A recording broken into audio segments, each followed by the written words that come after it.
শেখ হাসিনাকে চেয়ে মোহাম্মদ ইউনূসের সরকার অফিসিয়ালি চিঠি দিল ভারতের বিদেশ দপ্তরকে এবং এরপর ভারতের বিদেশ মন্ত্রকের পক্ষ থেকে কালকে একটি সাংবাদিক সম্মেলন করা হয় এবং স্বীকার করা হয় বাংলাদেশের পক্ষ থেকে ভারত শেখ হাসিনাকে প্রত্যর্পণ নিয়ে একটি চিঠি পেয়েছে। সেখানে 50 সেকেন্ড বাংলাদেশের জন্য ব্যয় করা হয় এবং ভারতের পক্ষ থেকে পরিষ্কার জানিয়ে দেওয়া হয় যে চিঠি ভারত পেয়েছে সেটাকে এক্সামিন্ড করা হচ্ছে, অর্থাৎ পরীক্ষা করা হচ্ছে। ইন্টারেস্টিং ফ্যাক্ট হলো ভারত বলেছে লিগালি এক্সামিন্ড করা হচ্ছে, অর্থাৎ এর পিছনে আইনগুলোকে খতিয়ে দেখা হচ্ছে এবং পুরো বিষয়টা নিয়ে বিবেচনা করছে ভারত। বাংলাদেশের এই চিঠির জবাবে ভারত কি বললেন আগে ছোট্ট ক্লিপিংসটি শুনুন, তারপর আপনারা বুঝবেন বা আমি আপনাদের বোঝাবো যে ভারত এক্স্যাক্টলি কি মিন করতে চাইছেন। এবং বাংলাদেশ এক্ষেত্রে 2013-র যে প্রত্যর্পণ চুক্তি আছে যা শেখ হাসিনা এবং ভারত সরকারের মধ্যে হয়েছিল সেইটাকে হাতিয়ার করার চেষ্টা করলেও 1962 সালের ভারতের নিজস্ব কিন্তু একটি আইন আছে প্রত্যর্পণ নিয়ে, এবং ভারতকে যদি এই চিঠির জবাব দিতে হয় তাহলে 1962 সেই প্রত্যর্পণ বিষয়ক যে আইন আছে সেটাকে নিয়েও কিন্তু বিবেচনা করতে হবে। এবং ভারতের প্রতিনিধি কিন্তু ঠিক সেটাই বোঝানোর চেষ্টা করলেন যে we are internally legally examined this thing, অর্থাৎ সেই আইনে কি বলছে, কেন শেখ হাসিনাকে ফেরত দেওয়া নিয়ে ভারত এত ভাবছে, এসব কিছু আলোচনা করবো এই ভিডিওতে। তবে তার আগে ছোট্ট ক্লিপিংসটি শুনুন, আর যারা এই ভিডিওটি দেখছেন ছোট্ট একটা অনুরোধ, চ্যানেলটিকে ভালো লাগলে একটু সাবস্ক্রাইব করে পাশে থাকা বেল আইকনটি ক্লিক করবেন। সাবস্ক্রাইব করতে কোনো পয়সা লাগবে না, ছোট্ট একটা ক্লিক এবং পাশে থাকা বেল আইকন সেটাই যথেষ্ট। Yes, we have received the request and this request is being examined as part of ongoing judicial and internal legal processes. We remain committed to the best interest of the people of Bangladesh. To your question about the request, yes, we have received the request and this request is being examined as part of ongoing judicial and internal legal processes. We remain committed to the best interest of the people of Bangladesh, including peace, democracy, inclusion and stability in that country, and will continue to engage constructively in this regard with all stakeholders. বাংলাদেশের মোহাম্মদ ইউনূস সরকার বলেছেন যদি শেখ হাসিনাকে ফেরত না দেওয়া হয় তাহলে সেটা অ্যাক্ট অফ এনমিটি হিসাবে তারা দেখাবেন, অর্থাৎ not a friendly gesture by a neighbouring country. তাতে ভারতে কিছু যায় আসে না, কিন্তু ভারতের কোন কোন জিনিস বিবেচনা করা উচিত বা করবে তারা। লিগালি এক্সামিন্ড মানে ভারতের নিজস্ব সংবিধানে 1962-তে এক্সট্রাডিশন একটি অ্যাক্ট আছে, সেই অ্যাক্টেও শেখ হাসিনাকে বাংলাদেশে ফেরানো হবে কিনা তা কিন্তু বিবেচনা করা হবে এবং ভারত কিন্তু এই লিগাল প্রসেসটা সম্পূর্ণ ইন্টারনাল করে। এই আইনে কি বলা আছে?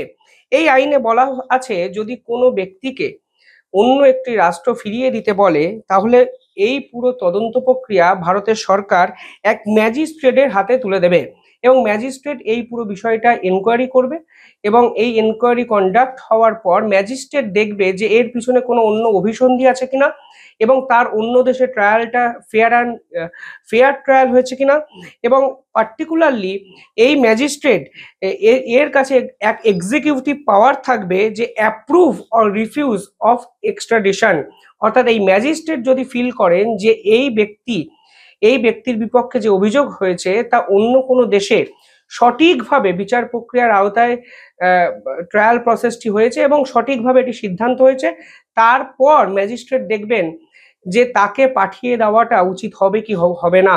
অর্থাৎ এই ক্ষমতাটা কিন্তু এক্সিকিউটিভ পাওয়ার ব্যবহার করে ম্যাজিস্ট্রেট নিতে পারেন এবং কেন্দ্রীয় সরকারকে কিন্তু তারা ম্যাজিস্ট্রেট সিদ্ধান্ত জানাতে পারেন যে এই ব্যক্তিকে আপনি ফিরিয়ে দিন, তার কোনো লাইফ থ্রেটেন্ড কোনো সমস্যা নেই এবং যার এই ব্যক্তির বিপক্ষে যে ট্রায়াল হয়েছে তা অত্যন্ত ফেয়ার জুডিশিয়াল সিস্টেমকে অ্যাপ্লাই করেই হয়েছে। পাশাপাশি এই ম্যাজিস্ট্রেটের হাতে আরো একটি ক্ষমতা আছে। কি ক্ষমতা আছে? এই ম্যাজিস্ট্রেট চাইলে সাচ অ্যাজ পলিটিক্যাল প্রোটেকশন এ সেফগার্ড দিতে পারেন এবং যদি কোনো পলিটিক্যাল পার্সনের বিপক্ষে ফেয়ার ট্রায়াল না হয় তাহলে 1962 সালের প্রত্যর্পণ আইন অনুযায়ী ভারত 100% সেই ব্যক্তিকে কিন্তু নিজের রাষ্ট্রে রাখতে পারে, তা পরিষ্কারভাবে 1962-র এই আইনে কিন্তু লেখা আছে। এই প্রসেসটা কি? প্রসেস হলো বাংলাদেশ ফর্মাল রিকোয়েস্ট করবে ভারত সরকারকে, সেটা ভারত সরকার অলরেডি অ্যাকসেপ্ট করেছে এবং এরপরে ম্যাজিস্ট্রেট অ্যাক্ট 62 যে অ্যাক্ট নিয়ে এত কথা বলছি, ম্যাজিস্ট্রেট কন্ডাক্ট করবে একটি প্রাইমা ফেসি ইনভেস্টিগেশন, যেখানে বাংলাদেশ সরকারকে তাদের সমস্ত এভিডেন্স তুলে দিতে হবে ভারতের হাতে, কোন কোন বিভাগে তারা তদন্ত করেছে, কেন তদন্ত করেছে, এক্স্যাক্ট কি অভিযোগ, এবং সত্যি সেই তদন্ত কোন কোন প্রক্রিয়ায় হয়েছে, এই পুরো প্রসেস বাংলাদেশ সরকারকে কিন্তু ভারতের হাতে তুলে দিতে হবে। এবং সেই পুরো তদন্তটি কোন পথে এগিয়েছে তার তদন্ত আবার করবেন আমাদের ম্যাজিস্ট্রেট, এবং ম্যাজিস্ট্রেট একটি সিদ্ধান্ত আমাদের সেন্ট্রাল গভর্নমেন্টকে নেবেন, যদিও সেন্ট্রাল গভর্নমেন্ট পুরো ইস্যুটা নিয়ে ফাইনাল সিদ্ধান্ত নেবেন। এবার এখানেই তৈরি হয়েছে একাধিক প্রশ্ন। ফাইনাল পাওয়ার সেন্ট্রাল গভর্নমেন্টের হাতে আছে, আপনারা জানেন, কিন্তু আলটিমেটলি ম্যাজিস্ট্রেট সত্যি কি কনভিন্সড হবেন যে বাংলাদেশে যে ট্রায়ালটি হয়েছে সেই ট্রায়ালটি 100% 100% সঠিক পদ্ধতিতে হয়েছে এবং এর পিছনে কোনো পলিটিক্যাল ভ্যান্ডাটা ছিল না, কোনো ষড়যন্ত্র ছিল না। পাশাপাশি এই যদি পুরো প্রক্রিয়াটি দেখেন তাহলে তিনটি আরো গুরুত্বপূর্ণ পয়েন্ট আছে যেটা ভারতের 1962 এর এক্সট্রাডিশন অ্যাক্ট বলছে। প্রথমত আর্টিকেল 6 কি বলছে? আর্টিকেল 6 বলছে India can refuse the extradition if the alleged offence is all of N political character. বলছে ভারত সরকারের কাছে পূর্ণ ক্ষমতা আছে, যদি সেই অভিযোগটি কোনো রাজনৈতিক স্বার্থে করা হয়, রাজনৈতিক ব্যক্তির বিপক্ষে, তাহলে এক্সট্রাডিশন দিতে বা করতে ভারত বাধ্য নয়।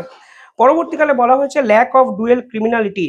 এখানে বলা হয়েছে যে শেখ হাসিনার বিপক্ষে যে চার্জগুলো নেওয়া হয়েছে অর্থাৎ ক্রাইম এগেনস্ট হিউম্যানিটি, এবং এই পার্টিকুলার আইনটাকে ভারত সরকার স্বীকৃতি দেয় না। মানে ভারতের সংবিধানে lack of crime against humanity এই টার্মটাই নেই। অর্থাৎ বাংলাদেশ যে টার্মটাতে ইউজ করে শেখ হাসিনা বিচার করেছে তা ভারতের সংবিধানে, ভারতের আইন যে স্ট্রাকচার আছে সেখানেও থাকতে হবে। এবং এখানেই বলা হচ্ছে যে ল্যাক এই যে এগেনস্ট ক্রাইম ক্রিমিনাল হিউম্যানিটি, এই পার্টিকুলার টার্মটা ভারতের যে ইন্ডিয়ান ক্রিমিনাল ল আছে সেখানে কিন্তু কোনোভাবে আইডেন্টিফিকেশন করা সম্ভব নয়, ফলে এটা কিন্তু অত্যন্ত মেজর একটি পার্ট। পাশাপাশি আনফেয়ার ট্রায়াল, এখানে পরিষ্কার বলা হয়েছে আর্টিকেল 8 অফ ভারত এবং বাংলাদেশেরও যে ট্রিটি আছে সেখানেও সেকশন 29 এবং 31-এ এক্সট্রাডিশন অ্যাক্টেও বলা হয়েছে যে এই ট্রায়াল প্রসেসটি কোনোভাবে যদি আনফেয়ার হয় তাহলে ভারত সরকার ফেরত দিতে বাধ্য নয়। অর্থাৎ কোনো অবস্থাতেই ভারত সরকার দেবে না তো 100% নিশ্চিত ছিল। আইন মারফতও এখানে দেখা যাচ্ছে কোনো অবস্থাতেই ভারত শেখ হাসিনাকে বাংলাদেশের হাতে তুলে দিতে বাধ্যই নয়। সে বাংলাদেশ ইন্টারপোলে যাক, বাংলাদেশ একাধিক ইন্টারন্যাশনাল অর্গানাইজেশনে যাক, রাষ্ট্রসংঘে যাক, কোথাও গেলেই শেখ হাসিনা যে বাংলাদেশে ফিরছেন না তা কিন্তু একবার পরিষ্কার হয়ে গেল। এবং কালকে ভারত যে প্রেস কনফারেন্স করেছে সেখানে ইন্টারনালি ইনভেস্টিগেটেড এবং লিগাল প্রসেসগুলো ভারত খতিয়ে দেখছে, এই দুটো মাত্র বাক্য 100% নিশ্চিত করে দেয় ভারত 1962 এই এক্সট্রাডিশন অ্যাক্টকে ফলো করবে এবং শেখ হাসিনা সময় তৈরি এক্সট্রাডিশন যে অ্যাক্ট 2013 সেটাকেও দেখবে। এবং দুটো আইনের যদি তারতম্য আপনারা করেন দেখবেন খুব বেশি ফারাক না থাকলেও বাংলাদেশ সরকার দুটো আইনের ক্ষেত্রেই আটকে যেতে পারে, কারণ তারা প্রমাণই করতে পারবে না যে এই ট্রায়াল প্রসেসটি অত্যন্ত ফেয়ার ট্রায়াল প্রসেস হয়েছে। কারণ ইন্টারন্যাশনাল কোর্ট অফ ল, প্রথম কথা এর কোনো আন্তর্জাতিক বৈধতা নেই, এটা বাংলাদেশ সরকার মিসইউজ করেছে শেখ হাসিনার এই পার্টিকুলার মামলায়। কারণ এই পার্টিকুলার আদালতটি, আইনটি তৈরি হয়েছিল মুক্তিযুদ্ধের সময় মুক্তিযোদ্ধার বিপক্ষে যারা ষড়যন্ত্র করেছিল তাদেরকে বিচারের আওতায় আনার জন্য। 2016 সালে এই আন্তর্জাতিক ট্রায়াল প্রসেস রিভাইজড হয়, তা সত্ত্বেও শেখ হাসিনার বিচার করা যাবে এই রকম কোনো বৈধতা এই আইন কিন্তু দেয় না। পাশাপাশি এই ক্যাঙ্গারু কোর্টে বিচারপতি হিসাবে যাদের নিয়োগ করা হয়েছিল তাদেরও সংবিধান মান্যতাই দেয় না এই বিচারটিকে শোনার। উড়ে এসে জুড়ে বসার মতো একাধিক বিচারপতি নিয়োগ হয়ে যায়, যাদের মধ্যে বিএনপি এবং জামাতের আইনজীবী প্যানেলের সদস্যরাই কিন্তু নিয়োগ পেয়েছেন। অর্থাৎ প্রতিটি পদক্ষেপে মোহাম্মদ ইউনূস স্বেচ্ছাচারিতা করেছেন এবং প্রতিটি পদক্ষেপে এই পুরো